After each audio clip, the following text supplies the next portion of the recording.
Assalamualaikum warahmatullahi wabarakatuh. Bagaimana kabar kalian? Tentunya selalu baik dan juga sehat. Mohon maaf teman-teman, agak serak-serak ya, saya lagi flu. Teman-teman, mohon doanya yaitu untuk Pak Ujang, saksi kasus Subang, dikabarkan sudah meninggal dunia. Innalillahi wa inna ilaihi roji'un. Pak Ujang Jahri ini adalah seorang pejuang. Pejuang yang baik, pejuang yang jujur dari tahun 2021 sampai menginjak persidangan. Beliau ini mengikuti, dan saya yakin beliau adalah orang yang jujur dan paham hukum. Saya yakin itu karena dari semenjak kejadian tersebut, Pak Ujang Jahri ini memberikan keterangannya tidak bertele-tele, sesuai apa yang dia ketahui. Tidak ada yang ditambah-tambahi, tidak ada yang dikurangi.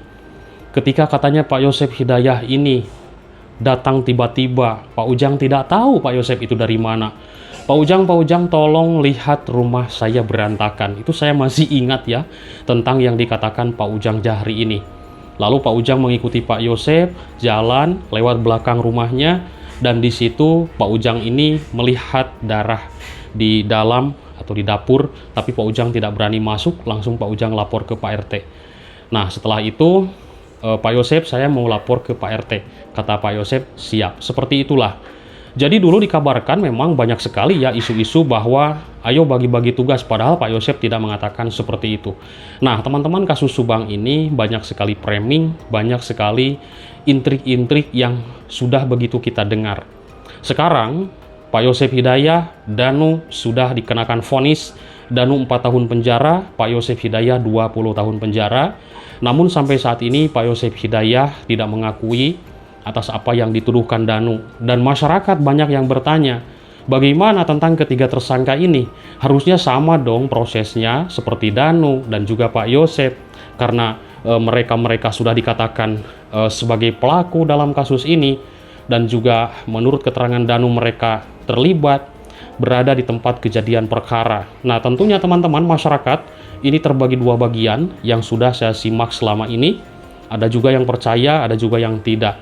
Yang jelas, di sini banyak saksi-saksi di persidangan yang tidak dihadirkan. Ini aneh juga. Contohnya siapa? Ibu Cucu dan juga suaminya. Sedangkan jam 5.30 atau setengah 6 sudah rame. Tempat kejadian perkara ini sudah rame. Apakah yang dikatakan angger itu, ya kan?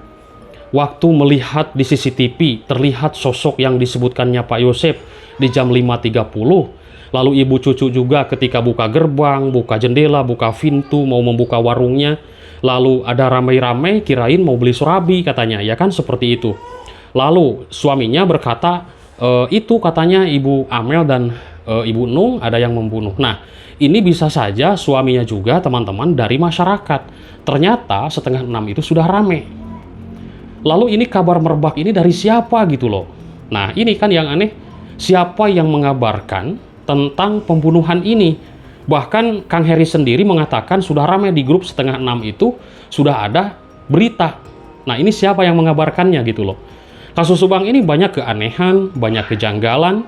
Lalu kita semua masyarakat dibikin bingung, ya kan, dibikin pusing dengan kasus ini. Karena ketika membahas si A, misalkan membahas Yosef, disebut pendukung Danu. Membahas Danu disebut pendukung Yosef. Masuk Yosef, kubu-kubuan akhirnya. Padahal kalau saya tidak seperti itu. Saya masuk ke Yosef ini untuk mencari informasi. Masuk ke Danu untuk mencari informasi. Apapun informasinya saya sampaikan. Masuk ke Yoris, ke Yanti, saya mencari informasi. Informasinya saya sampaikan. Itulah teman-teman ya, yang saya jalani selama ini, selama mengikuti dari tahun 2021 perkembangan kasus ini. Ini luar biasa kasus Subang ini. Banyak sekali kejanggalannya. Ikuti terus, kita tunggu kasasi. Bagaimana keputusannya? Apakah negatif atau positif? Saya belum bisa membahasnya. Ikuti terus.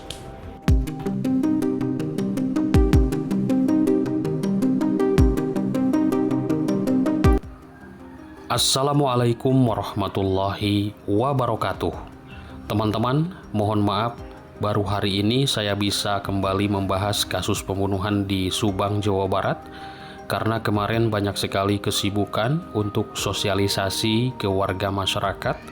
Dan juga base camp saya diterjang banjir kemarin ya. Dan mohon maaf, ini suara saya agak serak-serak karena lagi flu, kena hujan, kena panas, oke? Teman-temanku semua, dimanapun berada pemerhati kasus Subang yang sudah kita ikuti dari tahun 2021 sampai 2024. Mungkin teman-teman masih ingat dengan saksi Pak Ujang Jahri.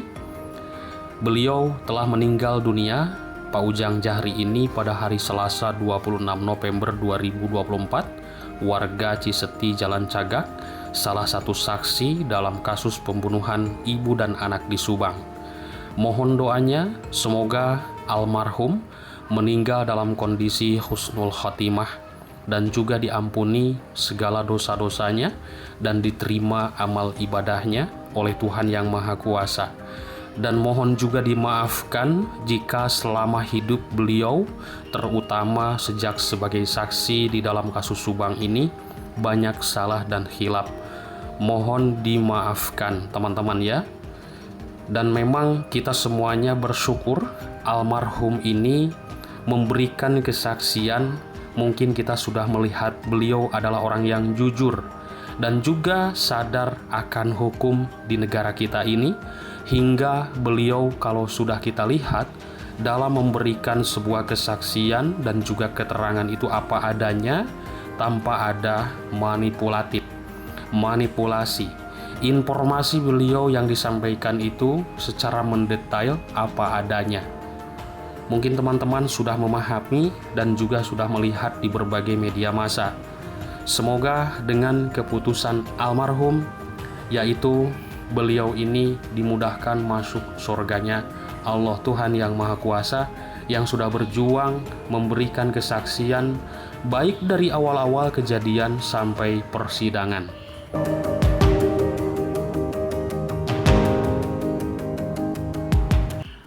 Lalu, kenapa kasus Subang ini harus terus diviralkan?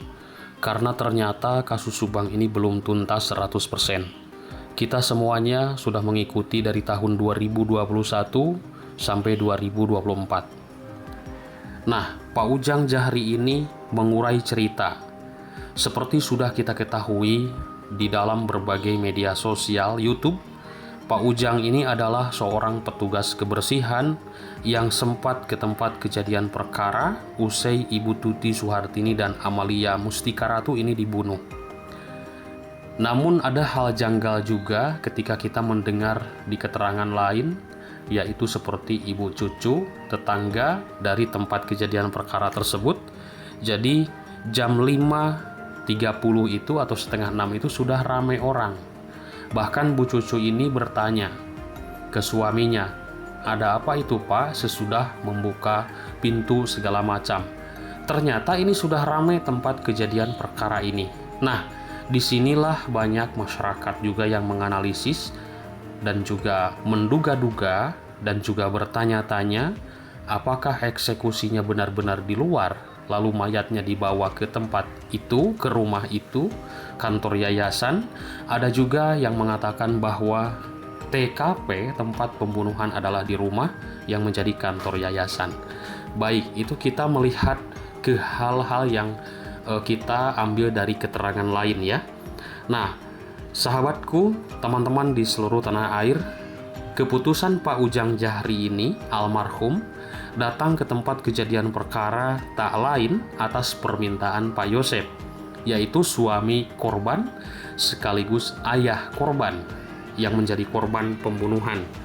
Kita sudah melihat waktu itu di YouTube-nya Kang Heri Susanto.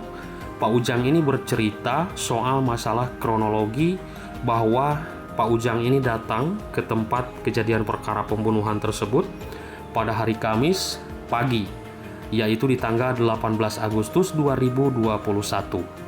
Pak Ujang ini menjalankan pekerjaannya seperti biasa. Lalu, beliau ini tiba di lokasi pekerjaannya, yakni di dekat rumah Ibu Tuti. Pak Ujang langsung mengasah parangnya agar tajam. Pak Ujang mengakui ia adalah petugas kebersihan yang sehari-hari bertugas membersihkan rumput dan juga tanaman di pinggir jalan tersebut. Pak Ujang mengatakan, "Pertama-tama saya mau kerja. berangkat kerja dari rumah jam 7 lebih 5 waktu Indonesia Barat sampai ke jalan depan jam 7.15 waktu Indonesia Barat. Datang ke sana saya ngasah parang biar tajam. Ngasahnya di sebelah timur rumah korban.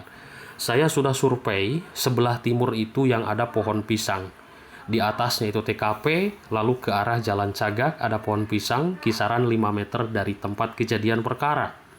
Dan itu sangat dekat sekali pokoknya, sahabat ya. Nah, setelah sibuk Pak Ujang ini mengasah parang, dikejutkan yaitu dengan sosok Pak Yosep. Dengan terburu-buru, Pak Yosep ini spontan meminta kepada Pak Ujang ini untuk memeriksa rumahnya. Sebab saat itu diakui Pak Yosep ini rumahnya berantakan.